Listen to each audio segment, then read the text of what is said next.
After more than 2 years of the pandemic, with an increase in political polarization at home and with war waging in the Ukraine, I often get asked, how are communication skills related to emotional health? You can see it in your son's attitude and face whenever you interact with him. He's just not doing well. But every time you try to ask him, he shuts you down or walks away or slams the door. Take another example. Your elderly mom used to be the life of the party. But ever since the pandemic, she seems unmotivated and listless. She goes to bed early and she doesn't engage with friends and family. She reports feeling fine and her objective physical health is excellent. You don't know what to do or even how to speak about it. If examples like these resonate for you, then keep watching.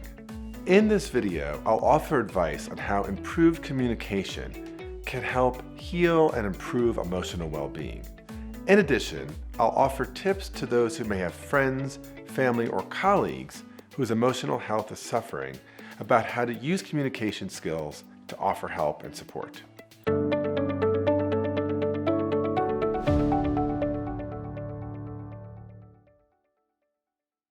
First, I want to emphasize that nothing in this video can or should replace appropriate and personalized care that you would receive from a mental health counselor. While good communication skills can make a difference in your emotional health and well-being, they are really only one part of a very complex puzzle.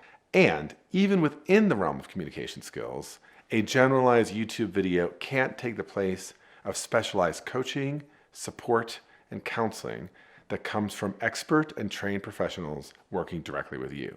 With that being said, it's often the case that those who are able to communicate with others, whether that be a counselor or a family member or a trusted friend, about the kinds of challenges they may be facing on the emotional and mental health front, tend to actually be better placed to manage those challenges.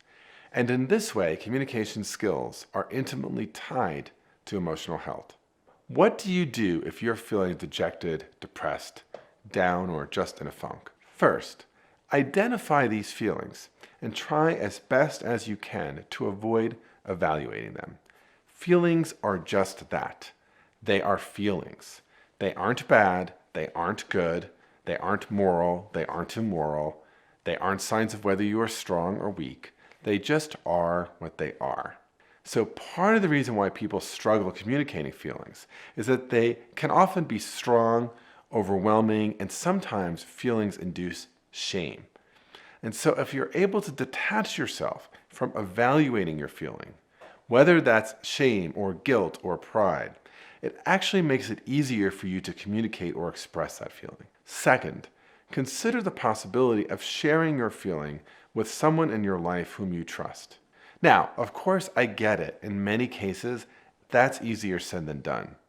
In some cases, part of the challenge is that it can be hard to identify someone you trust, or someone whom you think might understand, or someone who will take the time and energy to listen and to be there for you.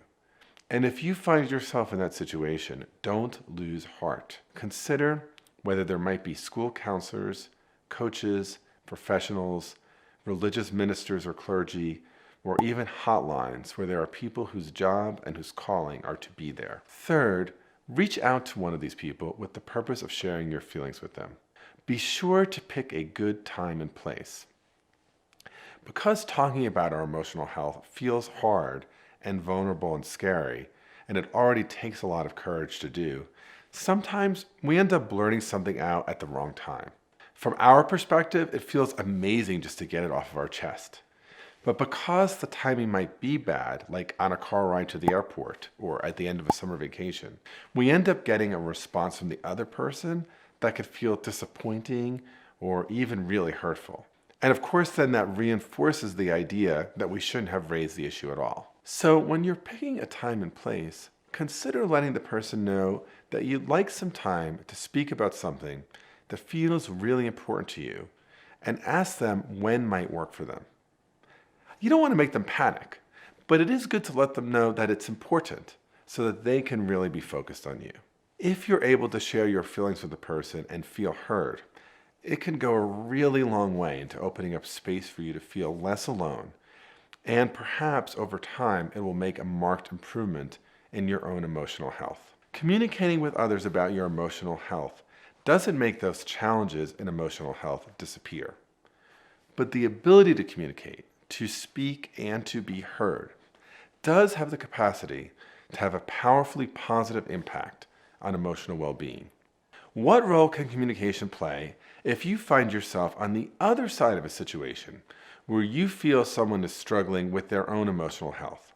Let me offer a few tips. First, consider finding a time to raise your concerns with that person directly. Initiating a conversation with a friend or a loved one about emotional health can feel challenging and scary, and there are all sorts of possibilities, right? When you do so, they might shut you down or they might withdraw. And often because it could feel so challenging, it's tempting to just avoid. Sometimes I think we end up taking a passive-aggressive approach to what we see. And sometimes when we're direct, we end up forcing a conversation on someone who isn't ready.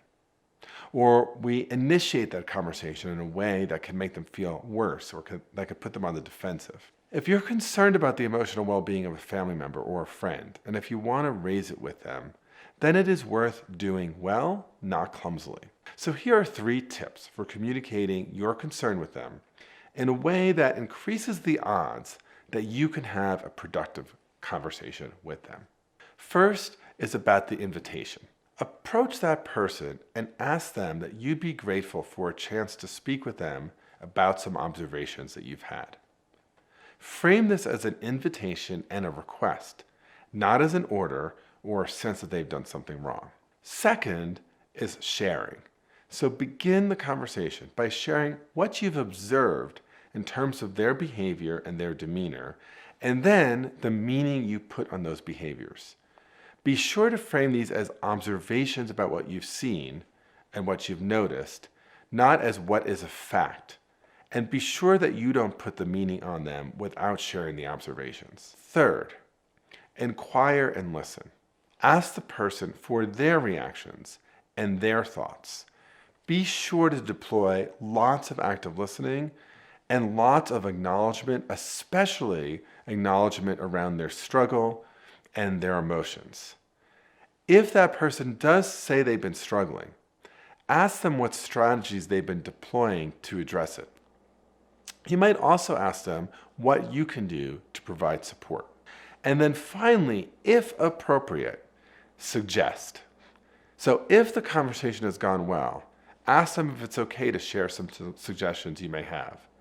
If they say no, respect their wishes and let them know that if their view changes, you'd be happy to meet again and offer some thoughts. Finally, you want to think about following up.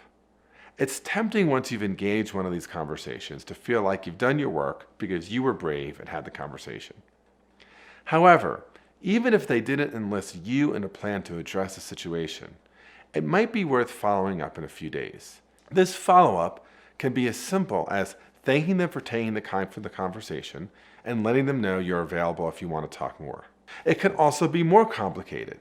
It might be you offering assistance for a plan you may have crafted together. This kind of follow-up, though, can really mean a lot to someone. It makes them feel cared for and not just that you checked a box. So good communication skills have a really direct correlation to mental health. Having the ability to share one's own feelings and experiences can have a positive impact on the state of our emotional well-being.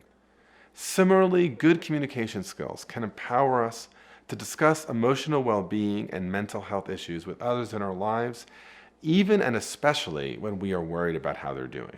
If you'd like to learn more about having a conversation about emotional well-being with a loved one, watch this next video, How to Stay Calm During a Difficult Conversation. And of course, don't forget to like, subscribe, and hit the button. I'm Bob Bordone. Thanks for watching, and let's keep negotiating. Okay, here's the next video.